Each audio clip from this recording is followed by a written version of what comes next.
Hey, what's poppin', man? What's poppin', man? It's the kid, Be Real, man. Back at y'all with some more great content, man. For those who just recently subscribed to the channel, man, I appreciate you, man. I humbly appreciate you, man, and I thank you for showing me some love, man. For those who watching right now, man, hit that subscribe button, man. Hit that like button, man. It ain't gonna cost you nothing to show a real one some love, man. I wanna say, y'all, I'm happy to say that this is the 5th episode of the first season. This is the 5th episode of the first season, y'all. Homosexual thugs portraying to be straight in the hood. I started this series, y'all, and I'm just giving this to the people who haven't watched the videos on this series before. I started this because I had a lot of time to sit down and think about past experiences, about past situations, just everything, you know. When you got some time to sit down and breathe, certain things come to mind, you know. And the reason I started this was because there was a lot of stuff that was going on in my neighborhood that I felt like had to stop. Rather it been people backdooring each other, rather it been brothers, supposedly brothers setting each other up, telling on each other, setting your closest partner up to get killed. Man, I seen it all, man. I seen it all. Y'all know the brother that's on that thumbnail? That was like a brother to me. There wasn't nothing that I wouldn't have did for this man. He was like a brother to me. So a lot of his ways I put to the side. A lot of things that I saw with my own eyes, I blew it off because of the love I had for him. But when I got time to myself and I was able to sit down and gather my thoughts,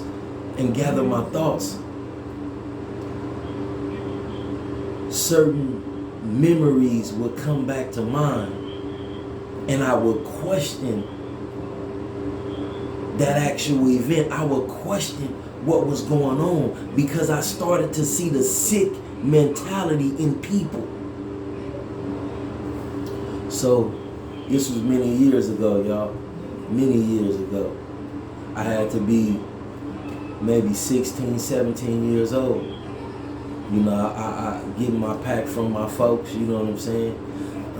I'm headed to my OG partner Sam Bam house in Triangle Court, Richmond, California, that is, 8th Street and Lucas. I'm headed in the Triangle Court to Sam Bam house to cut up my work.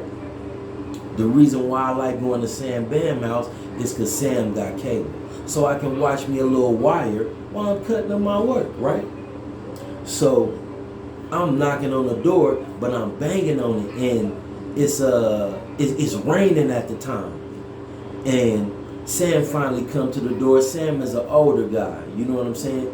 But, you know, so it take him a little second, you know what I'm saying? So he answered the door and he said, "Man, I thought you was Jit again with that boy."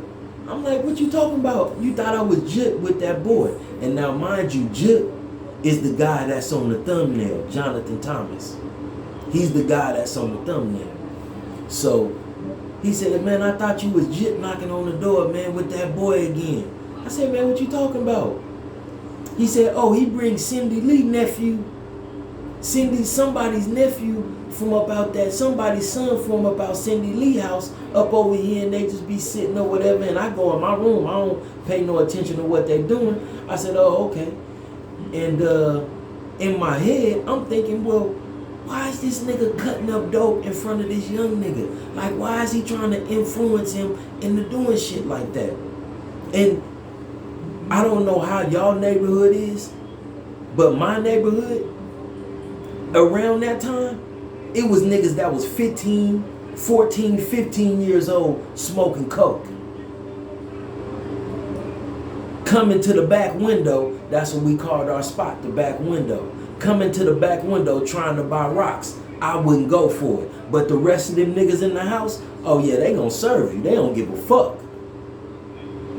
And I don't give a fuck who don't like what I'm saying. Fuck you. Because you would. So, they're gonna serve them, right? I wasn't like that. I'd ask them, man, what is you doing? Oh, no, I'm getting this for my auntie. I'm getting this for my grandmama, my mama. Well, why is they having you come get that dope when they ain't never did it before? That's because you trying to dib and dab yourself. Right? So I never was that type of hustler that wanted to destroy somebody's life before it even got started. Right? So I was angry at my boy for that. I say, man, I seen him. I said, man, stop cutting up dope in front of that youngster, man, because he going to think selling dope is cool, man. It's too many of us, man, that's out there getting killed for pennies, man. Stop doing that shit, right? Right? But when I sat down and thought, when I really sat down and thought what Sam Bam was saying to me, I had to wake up. I had to wake up and see my boy and see somebody who I thought was my brother. I had to wake up and see him for who he really was. A predator. A child predator. You had that little boy in Sam Bam house molesting that boy. And Sam Bam was trying to tell me in his own way, because he didn't even want to come to the door to let your ass in, nigga. You was molesting that little boy. Talking about bringing him down to the block. Talking about you looking out for him. You taking him up under your wing. They ain't got nothing to eat up in there. You just helping him out. The whole time you was molesting that boy.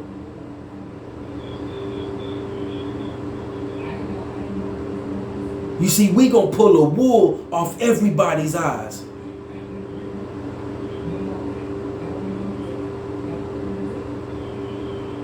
The truth will be told. And if you don't like it, then you can press fast forward. Or you can go to somebody else's channel. But I promise the people the truth.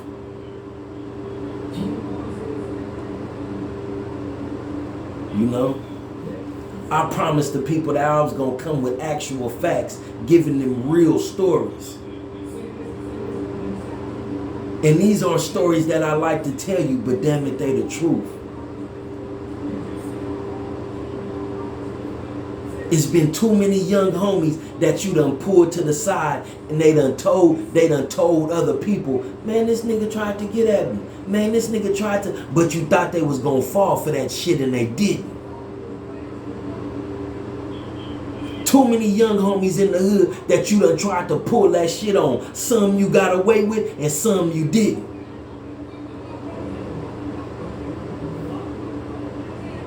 But today, your games and your lies stop. Your games and your lies stop. Your molestation of kids stops today.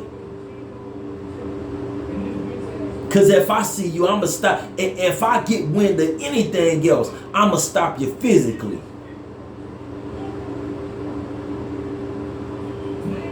I'm not just going to talk about it. There's too much talking going on. Don't nobody want to expose the fact that this brother has been taking advantage of mothers' children in the hood just because they on dope. Oh, y'all didn't know that, huh? Y'all didn't know that, huh? Y'all know how many children has been molested just because their parents was on dope? And they had a blind eye to what was really going on?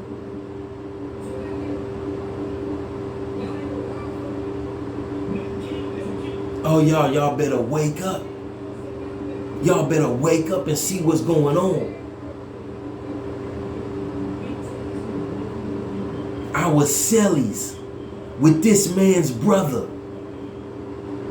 Jonathan Thomas that you see on the thumbnail. I was cellies with this man's brother. Jonathan Thomas. One day we was at his daddy's house. We was selling dope at his daddy's house. His daddy never touched drugs, never used drugs, was a very smart man. Matter of fact, he was the fire chief of Richmond, retired. But this is what our disrespectful asses did. And one night, all of that came to a halt. There was a white lady that walked up, but she was with a well-known customer. So the customer that she was with, we believed her when she said she was cool. But the customer that she was with owed me money for some credit that I gave her, right? So Jut, who is Jonathan Thomas, but we call him Jut, he saw her first, right? So I walked around we at the back door, right? So I walked down the hall, walked up to the back door. I see him getting out his little package, finna serve her, right?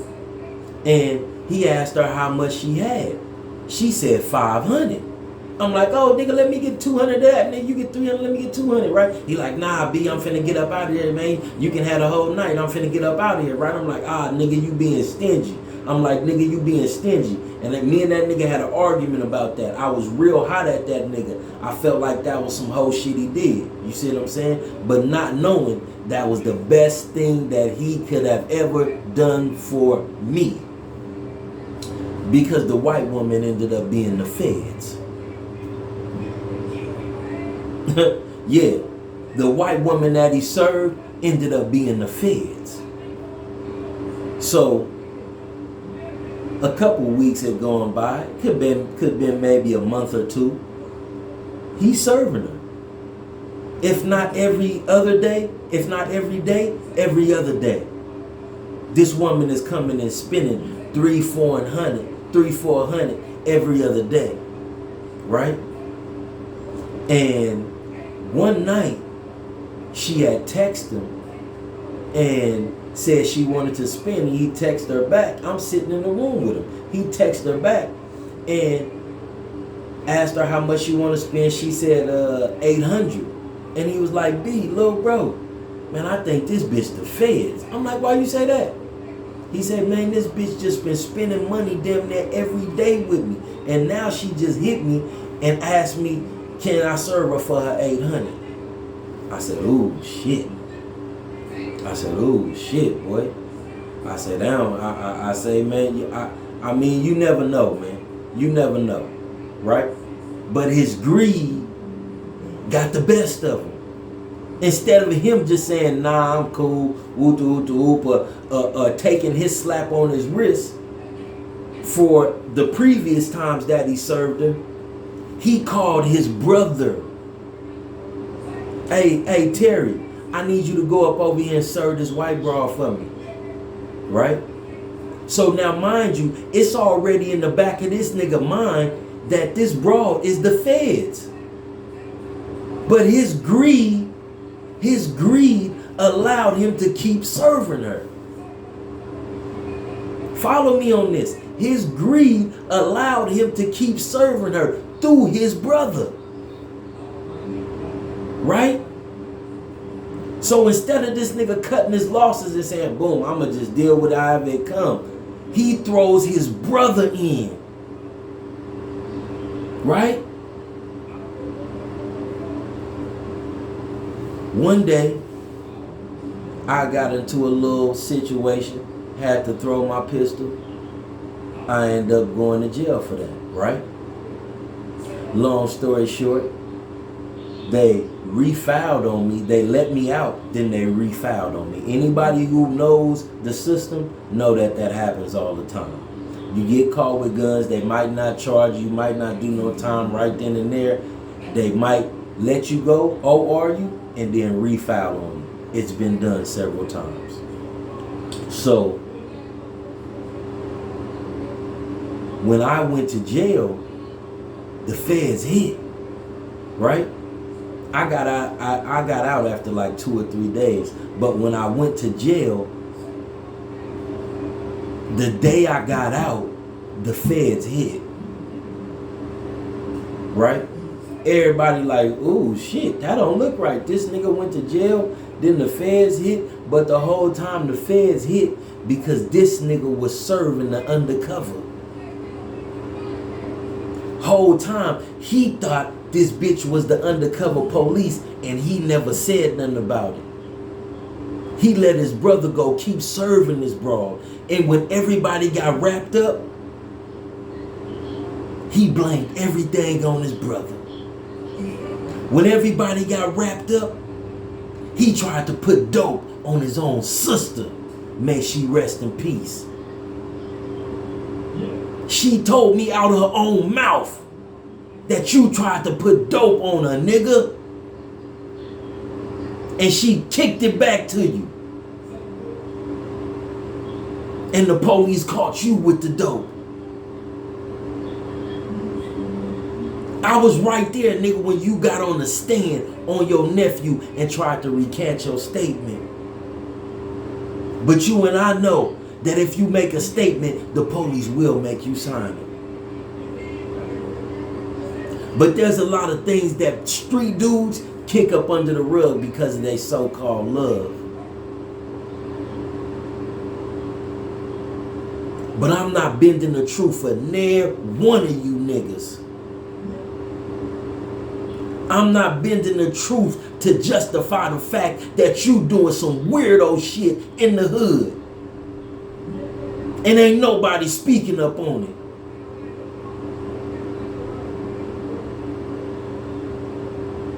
This man has destroyed lives. This man has taken little boys and turned them into little girls.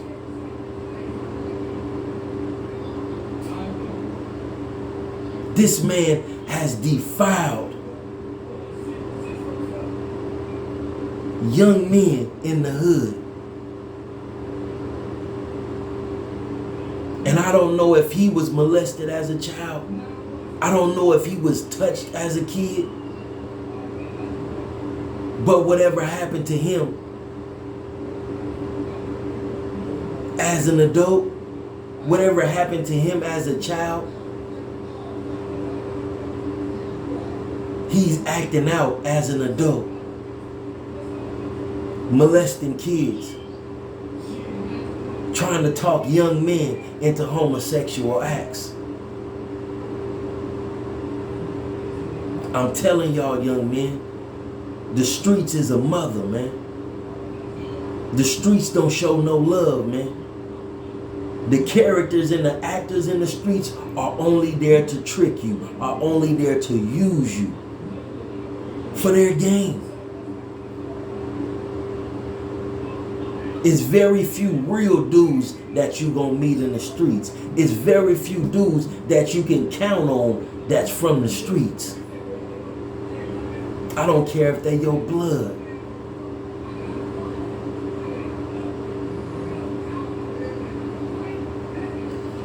Hey y'all, I can't do nothing but give you real game, man.